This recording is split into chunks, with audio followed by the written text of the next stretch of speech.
Over the weekend, we celebrated the 76th anniversary of Jackie Robinson breaking baseball's color barrier. But the number of black players in the MLB is at an all-time low, roughly 7%.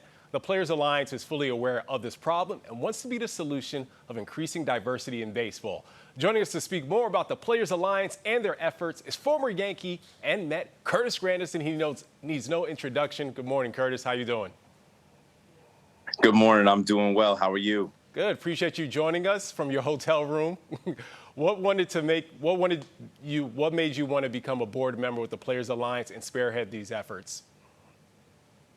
It's interesting because a lot of the efforts that you're talking about are things that players such as myself and many others have been doing. We just have been doing it individually. Then the Players Alliance comes on in 2020, and collectively we're all coming together to start pushing towards that same mission. I've always talked about Jackie Robinson Day, April 15th, being one of the most exciting days of the year.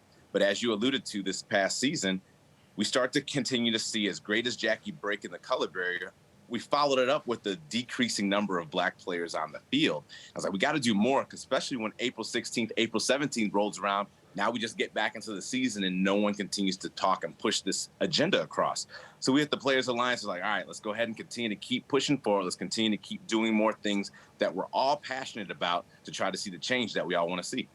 Curtis, for you personally, I'm curious about this because some players have found difficulties in finding their next chapter or purpose after retiring. Did you envision this for yourself when you were playing in New York? Not in particularly this. I knew I was going to be busy. I knew once I retired, there was going to be a lot of opportunities for me, but I definitely wanted to filter through and do the things I wanted to do, not necessarily the things that everybody else wanted me to do. I still have my Grandkids Foundation. I just celebrated 16 years. In Chicago, I have the Chicago Baseball Educational Academy. And then, of course, here with the Players Alliance, which has been absolutely amazing. So giving back has always been in my blood, both with the Mets and with the Yankees. We've done a lot of stuff in the city and the state of New York. So it was always fun to get a chance to get back and be face-to-face with people just trying to continue to do better. And now we get a chance to take it to a bigger platform with our partnership with Major League Baseball, the Players Association, and just continue to do great things. You touched on it a little bit, but the Players Alliance joined forces this past weekend with hundreds of players and a few teams to honor Jackie Robinson. Of those partnerships that you mentioned, which one are you most proud of? You know, it's really cool is the fact that we were in Texas, the Rangers are playing the Astros.